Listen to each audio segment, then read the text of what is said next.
Just came here to do my job. Do my job. This is what I'm supposed to do. Give me a chance. Give me a chance to be great. I want to be great. So. I don't think the game's over.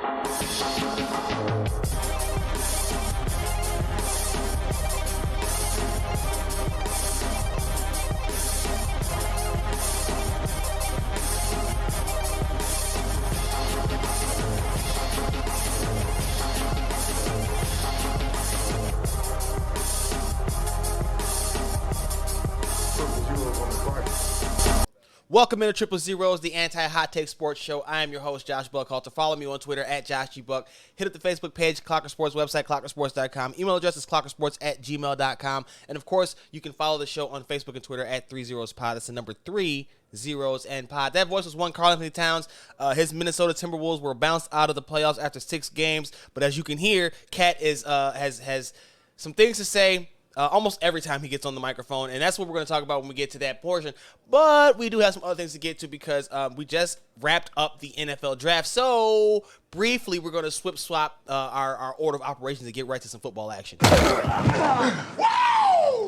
NFL, as I said, just wrapped up its 3-day extravaganza, Christmas time for a lot of people, the NFL draft. And honestly, there was a lot to unpack, and one of the things that I think is always funny is when you see the amount of grades, the draft grades that come out immediately after the draft concludes, which is it's based on teams picking needs and what people think those players will do, but it's hilarious because they haven't played one down in a pro uniform, in a pro system against other pros.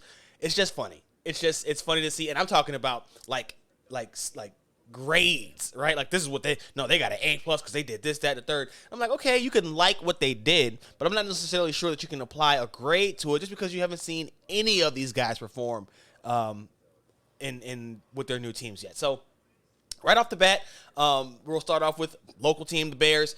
They added a lot of depth, and I think that that's an important part to look at this. When you look at their 11 picks, they had 8 on day 3, none on day 1, 3 on day 2, 8 on day 3. Came away with a lot of offensive linemen, 4 offensive linemen in that day 3. Started off their draft with 2 defensive backs, Jaquan Brisker and Kyler Gordon, in reverse order. Gordon was the 39th pick, and Brisker was the 48th. I had run a simulation for the Bears mock draft for Last Word on Pro Football. And in that, I had Kyler Gordon first, so I'm listen, you don't give me any pats in the back in this business. I'm going to pat myself in the back for getting their first pick, but they're in the second round, getting that accurate, one that wasn't a popular one amongst many analysts. So I will take that pat, but that's about it because I was wrong. I did have simulation where they took Brisker, but from then on, things were just kind of, what they did. I like locking up that secondary. I was not comfortable going in with Kendall Vildor or Duke Shelley opposite of Jalen Johnson. Was not comfortable going in there with DeAndre Houston Carson as the safety, next to Eddie Jackson. I'm not really comfortable going in with Eddie Jackson, but whatever, it is what it is. I think that they added some pieces around that next to Jalen Johnson with him there. That's a pretty strong secondary that will give a pass rush that still has Robert Quinn as of now, and hopefully we'll see a breakout year from Travis Gibson. I talked to Travis Gibson at the end of last season after he had a 2-sack game against the Giants, and I just like the kid's makeup, like what he brings to the table, and I really hope that we see some big things from him coming this season. 4 offensive linemen, tackles. Now, here's the thing about it. They're all late-round ads, so unless you find a diamond in the rough, these guys are going to be practice squad players, depth pieces, and this, that, and the third. So while I do understand adding to the secondary, I was kind of suspect of them not adding an offensive lineman with that third pick. They instead took 25-year-old wide receiver out of Tennessee, Velus Jones.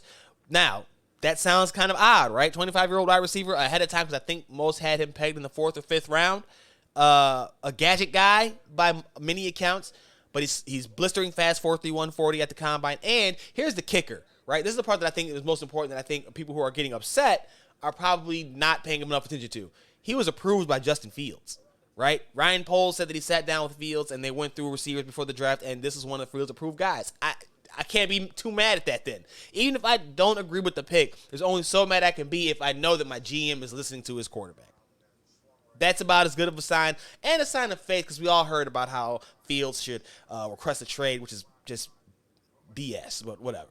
And I wrote about it for Last Word on Pro Football, that Poles had a strong message about the plans for his roster, and I think you should check that out. Last One Pro Football. Tweet it out again. Follow me on Twitter at Josh G. Buck. But he sent a very strong message about the state of this roster right now, following what I would consider for them a successful draft. Now, we might not see a lot of these guys make an impact, but they found some cheap labor for a few years because, again, this is a roster that had grown very old and very thin really fast. And so the first draft is laying some. I called my last article for Last Word, laying the groundwork for Justin Fields, a strong foundation for this organization going forward, and that's what they did. It came out differently than I imagined, but I linked to that mock in the new article just because that's literally what they ended up doing. They came away with a bunch of defense, which will support him because he gets the ball back with better fields. We saw how that benefited Mitchell Trubisky last in 2018. So that's something that, again, I'm not going to assign a grade to it just yet. If you force me, probably put something like a B because I'm still suspect over not adding an offensive lineman and adding that receiver. Whatever. That doesn't matter. That's what they took.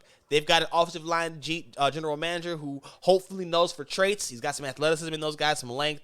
Hopefully those guys can develop a little bit faster than expected and contribute right away because, again, the Bears' offensive line is still looking somewhat thin. But like I said, Poles had a strong message about the stats of the roster, so go ahead and check that out on Last Word on Pro Football and find out what Poles' message to the fan base was about the state of the Bears roster. Moving on to other news around the NFL, Baker Mayfield has to be viewed as a loser of the draft, not because he, obviously as a professional quarterback, he didn't get drafted this weekend, but he is still a member of the Cleveland Browns, and while that isn't in and of itself a negative, the fact that he has seen them add 3 quarterbacks, all of whom fit a certain archetype that does not apply to him, I think he has to feel like he's a loser in this because the draft came and went, and he's still there. He's been trying to get released. The Browns have held out hope that they could get a trade partner. We've seen some of the talking heads try to, justify that by saying, hey, they're saying other teams are waiting for them to release him. And I would think I would fall in the latter, and the Browns might be better off just cutting bait here. Listen, you're going to eat that money. Because if you keep him, you're eating it, and if you cut him, you're eating it. So you might as well cut him and eat it, and not have to worry about having that in the locker room or around, hanging over the team, heading into a season where it's supposed to be starting anew. You're starting anew. You got Deshaun Watson, Jacoby Brissett, and Joshua Dobbs all fit a certain type that does not apply to Baker Mayfield. So even if you do lose Watson for a suspension or whatever, or injury, whatever the case may be, in 2022-23. You have 2 other guys that fit much better than Baker Mayfield who will probably be happier to be there in a backup role than Baker Mayfield would heading into the season. So I just thought, listen, Matt Corral got drafted to the Carolina Panthers in the mid-rounds, and that was like the one spot that had been engaging with Cleveland but did not want to take the plunge. Again, instead opting to go young. They still have Sam Darnold there. I don't blame Carolina for not wanting to move on from one team's failed quarterback to go into another one. They passed on quarterbacks a couple times now. And to be frank, I don't think that's necessarily their only problem, their biggest problem even. I think that might be at the head coach, but that's a conversation for another day. The point is, this left Baker Mayfield as a man with no country. He's kind of just waiting in the ether there to figure out what he's going to do next. And I thought it would be the Texans. They want to go with Davis Mills. I understand that. I'm not sure there's any other options. Pittsburgh, like I said, has Kenny Pickett now. They're not, and they had tried Mitch Trubisky. We'll talk about him in 1 second. Seattle's still an option, but they got Drew Lock, and they're just waiting it out. And I'm not sure that's a better fit anyway. It's wild for Baker Mayfield right now. A guy who was a first overall pick is now struggling, I think, to hold on to his football relevance because his attitude has been such that people don't want to ensure their secure services. They'll just wait it out and see what happens. That's not where you want to be. I brought up Mitchell Trubisky. He's also a loser in this. He signed with Pittsburgh, and many thought they would take a rookie. But Pittsburgh made Kenny Pickett the only quarterback taken in the first round. He's a local product coming from Pittsburgh. I just don't know how there's not the writing is not on the wall for Mitch, despite the positive situation that he found himself in going to an organization such as the Steelers. Mike Tomlin, again, I've told you guys many times, is one of my, if not, no, ain't no one of. Mike Tomlin's my favorite NFL coach right now. And that organization's been the picture of stability. Looks like they got a quarterback to help ensure that from now on it won't be Mitchell Trubisky. So that's unfortunate. We had a couple of big, high-profile wide receivers traded during the draft as well. A.J. Brown and Hollywood Brown. Started off with A.J. Brown. I think the best part about that, he went to the Eagles for a first-round pick. Now, the favorite part about the A.J. Brown thing is that he sent out a tweet immediately saying, it ain't my fault. And I couldn't think of, mystical, it ain't my fault. Did I do that? Okay. That's what I thought about with A.J. Brown sending out that tweet immediately after being traded, saying, hey, Titans fans, it ain't my fault. Listen, I don't even know the whole details about why they ended up ultimately moving him. I will say this. I disagree wholeheartedly with Tennessee's plan. Their operations over the last couple of years have just not made much sense. You re-sign a running back, and as great as King Henry is, right? Derrick Henry is a stud, a monster, the best back in the game. Still not re-signing him to a big deal because we know how running backs break down. On top of that, you then extended a quarterback in Ryan Tannehill, who has proven that he's not the guy. You can win with him, I guess, but you can't win because of him. And in the playoffs, you got to be able to win because of that dude that you have under center. Tannehill's not it. But they re-signed him.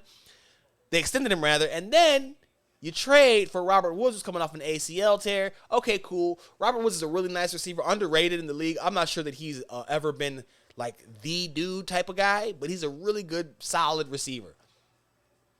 That would have been nice to add to your core that lost Julio Jones this year, but then you decide to go out and trade A.J. Brown. Now, they used the pick that they got from the Eagles to select Treylon Burks from Arkansas, so they get a bruiser receiver and replace him with a bruiser receiver. That's cool.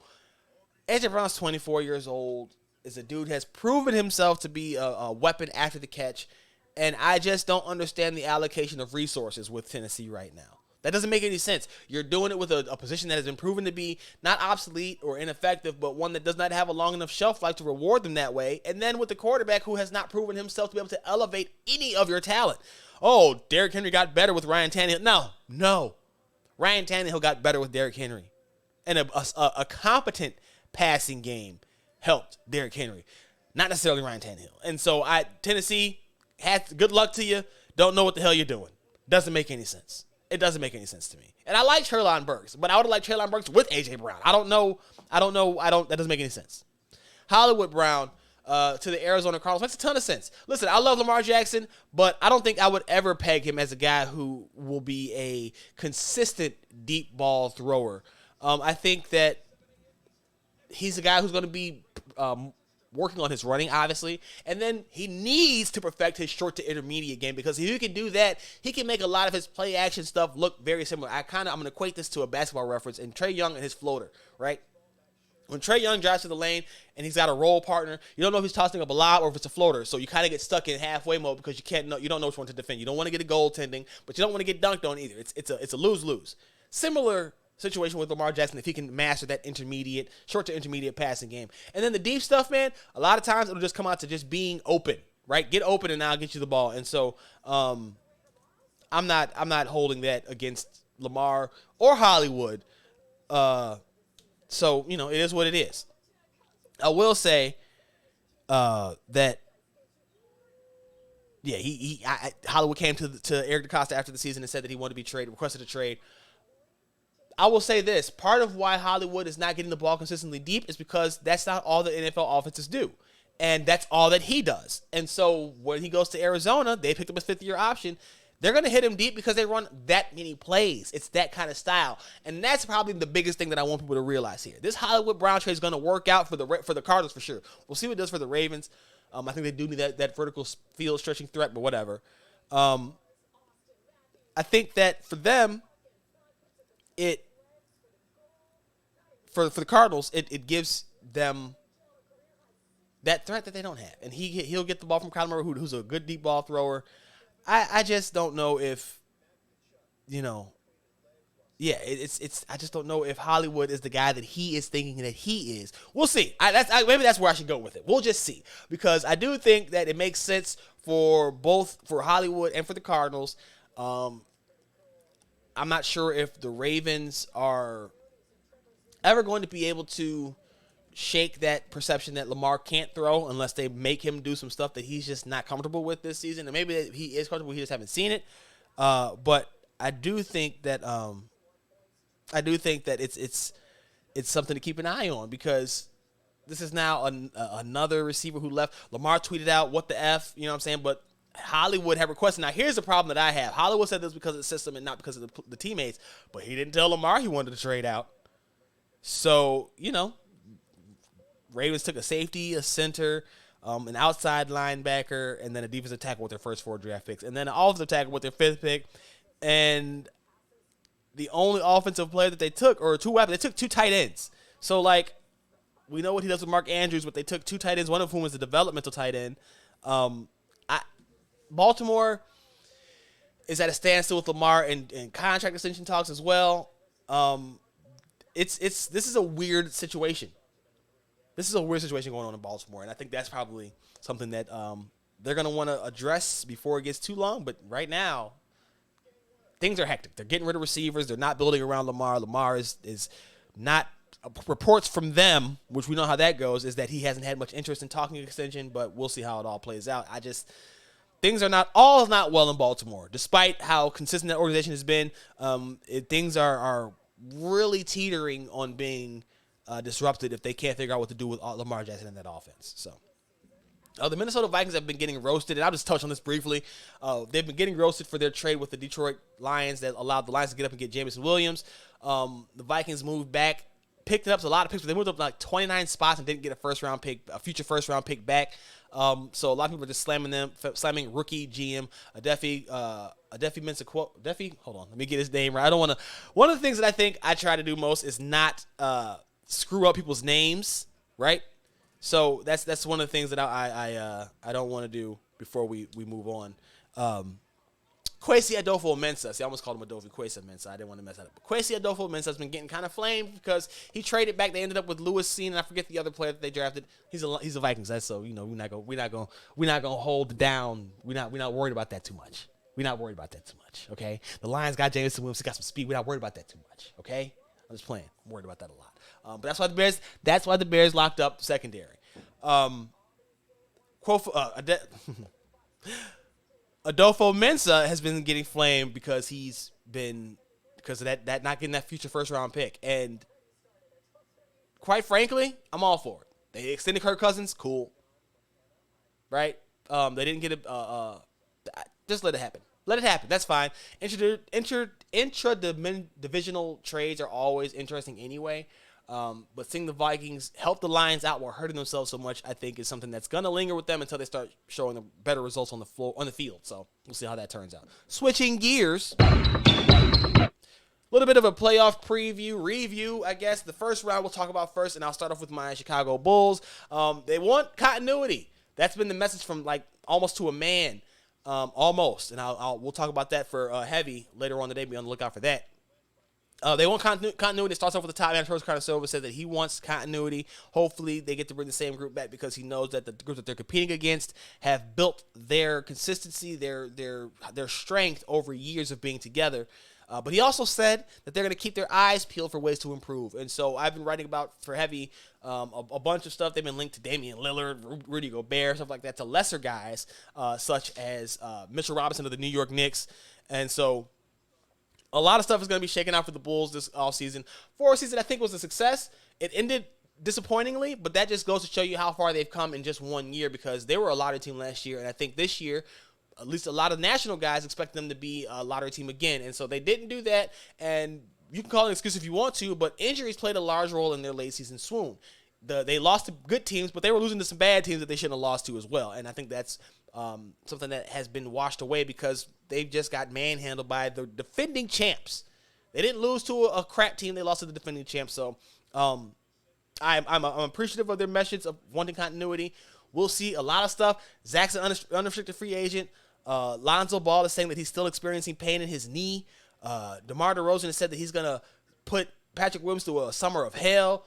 Vucevic is still around. So it's a lot of stuff to still break down and still go over and still work through for these Bulls that have to improve. I think one of their biggest mistakes this year was standing pat at the trade deadline. Even though they did it because they were injured, they want to see what the group can do. They can't make that same mistake this offseason. So I appreciate their want for continuity, but they definitely, if nothing else, the bench has to get better. You need shooting and you need defensive presence on the bench. So those are a couple things that I think they can start off. And of course, as the season goes on, We will be doing more talking about it here and, of course, for Heavy.com. So be on the lookout for all of that stuff. The Atlanta Hawks, my other team, the other team that I am deeply entrenched in, ensconced within. I expect major shakeups. And I don't mean necessarily like the whole core is broken up, but I think you're going to see at least one or two significant moves to upgrade this roster because, as I told you at the end of last season, it was clear that they needed a second star. Well, Miami put Trey in hell, and now everybody's joining in the chorus. They're just a year behind me. That's fine. I'm not even saying I'm the first one, but I know when I did it, and I did it it did not go very well with the base because I get it. Fans get enamored with, the success in the moment and seeing what they could be and thinking about potential. But as I told many of my friends in recent days and weeks, potential is the most dangerous word in sports. And when you bank on that, it often doesn't work out because no one's success and no one's progression is linear. Travis Schlenk in his exit interview cited the Miami Heat and how they took a step back last season to take a leap forward again this year. And he wants the Hawks to do the same. I think that's possible, but the Heat also improved. They added Kyle Lowry, and that's not small. So we'll see what the Hawks ultimately do. They've been connected to a guy, one that's been popping off of the site, Robert Covington, wing for the Los Angeles Clippers, who they want to resign, by the way, but has also been linked to the Hawks as a guy who can provide three-point shooting and some defensive presence on the wings there, something that they really need. And so we'll see what ultimately happens, but I do expect the Hawks to have some shakeups. The New Orleans Pelicans have a extremely bright future, and it's even more so now that Zion Williamson has come out and said that he can't sign his extension fast enough. I know that has to be music to a lot of Pelicans fans' ears because despite how promising the duo of C.J. McCollum and Brandon Ingram were, you could see that you still need another guy. C.J. McCollum did not really step up like he wanted to, so he should be your third guy, and you need a second or a first depending on how Ingram's ascension continues. And that's Zion. Duh. One of the most efficient players we've ever seen in NBA history already, and if he could just stay healthy, they can be a really tough team. They can make a run like the Grizzlies did this year with that kind of, with the roster that they have, the energy, the youth. Really like Jackson Hayes there as a big man who can run like a wing. And so Pelicans' future is very bright in my opinion. The Jazz future is about to be bright too, but that's because they're blowing that bad boy up. I don't know how you keep this group together. They've regressed. There have been more and more rumors about dissatisfaction and between teammates. And now you've lost after having a chance to go up 2-0 on the Dallas Mavericks without Luka Doncic in the lineup. And you failed to do so. There's not enough creation on this team. There's not enough scoring threats. People talk about Rudy Gobert's inability to score. When he gets the ball in the right spots, he can score. They need a true point guard that can set them up. And while you would think that's Mike Conley, the problem is he and Donovan Mitchell are not a good defensive backcourt. Mitchell's not good on defense. Conley is a smarter defender, but he's still 6'1". So that's was not a good marriage. It seems to have run its course. Conley had to travel at the end of the game to get them eliminated. Like, it just was a really, really deflating way for them to go out, and I just don't know the purpose, let alone the logic behind, right? There's no end goal here. You're not going to improve. You have to get better. Standing pat has proven to be a negative in the NBA. And now you're trying to work on a group that's going backwards. So I would expect them to move Gobert over Donovan Mitchell, but don't count on anything out, especially a full rebuild, given how hard it is to improve yourself while you're moving pieces out at the same time. So Jazz are in a very critical spot, and they just released some updated uniforms that look like some Baylor knockoffs. So it's a very interesting time out in Utah, for sure. Shout out to Joker for his putting up the fight of a century in the playoffs. The reigning MVP, who I think should be the MVP too. I know people want to talk about Joel Embiid, but I just don't know how you look at the team that Joker had this year and not consider him the MVP. He only made it one round, the playoffs, 5 games, but he averaged 31 points, 13.2 boards, 5.8 assists, shot 57% from the floor, and his three-point shooting is where he was down 27.8% this postseason. But he didn't have anybody. Michael Porter Jr.'s back has been an issue like people thought it would be before the draft. Jamal Murray released a story talking about how just it's been a tough rehab for him. He said there's days where he's felt no pain, and then there's other days where he's felt a ton of pain. It's right after, and it's just been really hard to kind of battle through all that, but that's where you got to, that's the grind. And I think about that when I talk about Lonzo Ball and his knee and how people are worried about it. Menisci? Meniscus injuries are tough to deal with and tough to come back from. This is why when they said that his initial plan was 10 days with the bone bruise and stuff like that, I was like, this is probably going to be a longer-term issue because those tend to be something with that. It tends to lead to meniscus. I'm not a doctor. Don't pretend to play one on TV. But the knee pain, bone bruise stuff, whenever I hear that, I automatically start thinking about meniscus injuries because that's usually where they end up. Especially with that bone bruise. That bone bruise, when they say bone bruise on the knee, man, that is a tricky sucker right there, I tell you what. And then we got to go to Cat, okay? Well, before we wrap up the rest of these reviews, we got to go to Cat. The Wolves lost in 6 games. Karl-Anthony Towns walked off this court blowing kisses to all the fans. It was very, very emotional for him. A very, very dramatic image. But this is Karl-Anthony Towns because if you haven't been paying attention, this was Karl-Anthony Towns, I think, after game 3 or 4. I can't remember which one it was, but this is after the Timberwolves win, speaking with ESPN's Izzy Gutierrez. Karl, describe your emotions and your approach to this game. Just came here to do my job. This is what I'm supposed to do. Give me a chance to be great. I want to be great. So just happy that we got the win. You can tell I'm not that excited because we got more to do. So can't be happy about this. Enjoy the moment, but it's gonna be a series, and we got to fight. We got to fight. Job's not done. You didn't have much of a chance to be great in that last game based on shot attempts. How did you find your shots in this game? Go get them. Let's go get them. Good practice. Just go get them. I really don't know other way to explain it. Just take the shots, be super aggressive, ultra aggressive, and be willing to make a mistake in the aggression. This win guarantees one more game in Minnesota. What does this do for the series for you guys? So there was Towns. He even gave you a little bit of a Kobe. Job's not done. Gotta respect that. I love whenever somebody jumps out the Kobe. Job's not done. Cat went out. He had 4, as you heard Gutierrez allude to. He had 4 shot attempts that game before, and the Grizzlies lost. He came out, had 30-some-odd points. Listen, Cat's extremely talented, but then he ended up with 18 points in the series finale, and that cannot happen. That cannot happen when you come out talking about job's not done. As you can tell, I'm not that happy because we still got a lot of work to do, and I came to do my job. You can't go out then and have 18 points in a closeout game. You can't do it. You talk about you're the greatest shooting big man in the NBA history. No one cares. Nobody cares. Win something, dog. Draymond Green said that he's seen Karl-Anthony Towns talk a lot more this postseason than he's ever seen him talk. And if you're going to talk like that, you got to back it up. And 18 points in a closeout game ain't backing it up, dog. I don't care what it is. And I know a lot of the attitude came from Pat Beverly, and I appreciate that. And I like that Towns is getting some toughness after we saw that he was butter soft when Jimmy Butler was there, right? From reports are that he was the one that wanted Butler gone. So, hey, man, I honor you for going out and making it, trying to show some backbone and stuff like that. But, bro, 18 points in the closeout game. You're doing all of this extra stuff, the extra kissing. You're not retiring. Are you leaving Minnesota? If you're leaving Minnesota, then I understand it. But if it's just the end of the season, a wave to the fans and a nod, be cool and dip out, bro. Why are you circling the block? Waving at folks. Why did you have 18 points in the close? You waving at folks and kissing, blowing kisses after you just put up 18 points in the closeout game. Hold on. Let me get you the whole line here. I want to make sure that we got the whole line here because this is sad. 6 of 19, 31.6% from the floor, y'all. My man was 0 for 3 from deep. He had 10 boards, 4 assists. He had a steal, only 1 block, 18 points. Save all that extra stuff for when you actually putting that work down consistently, dog.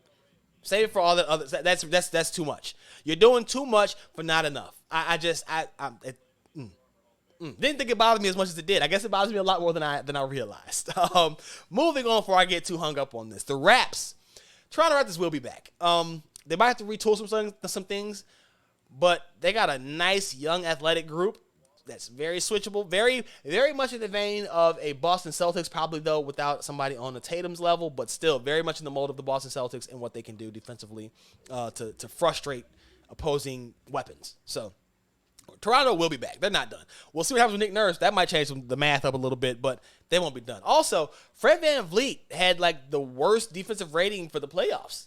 Just wanted to throw that out there. Isn't that crazy? Fred VanVleet's a guy that I don't think many people would associate with bad defense. I think we know what kind of a baller that he has become, that he's worked himself into, and yet with the round 2 of the playoffs set to begin on Sunday, the player that has put up the lowest, the worst, it's actually the highest. So it's the worst defensive rating through these games has been, Sterling Brown. But Fred VanVleet is up there. He's up one of the main rotation guys. So anyway, my point is just that the Raptors had a rough go. VanVleet's defensive rating kind of just shows that everybody's prone to having one of those. I don't think the game's over.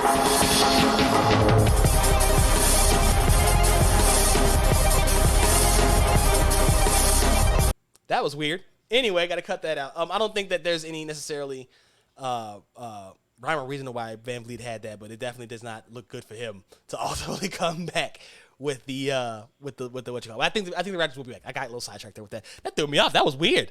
Don't know what that cut-in was, why that happened. But technical difficulties will prop up, and you just got to keep on rolling, right? VanVleet is a great defender on ball. The Raptors had dealt with a lot of injuries. Scotty Barnes went down with that foot injury. They took the fight to the Philadelphia 76ers, thought that they could pull it out.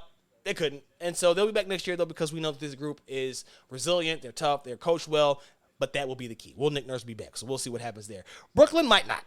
The Brooklyn Nets might not. I don't know how long the Kyrie Irving, Kevin Durant experiment is going to work because I don't know if either one of those guys is really equipped to make it work. I know Kevin Durant's a guy who can play off of others, but I don't know if Kyrie can.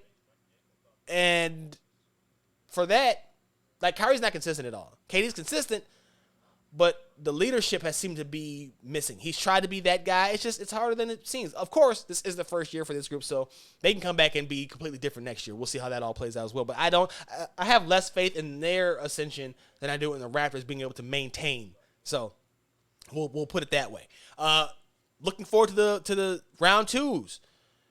Phoenix versus Dallas, I will take Phoenix's experience over Dallas's balance now that they have Jalen Brunson to balance out Luka Doncic handling the ball. I think that Dallas has taken major strides this year just from that alone.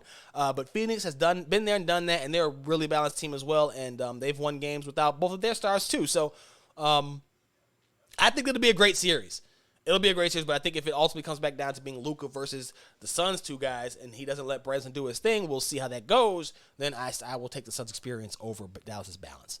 The other Western Conference series in the second round, I'll take Golden State's discipline and experience over Memphis's grit and inexperience because we've seen, as we saw in that last series against Minnesota, Memphis will give you the game. It's up to you to take it and complete it, but they will give it away.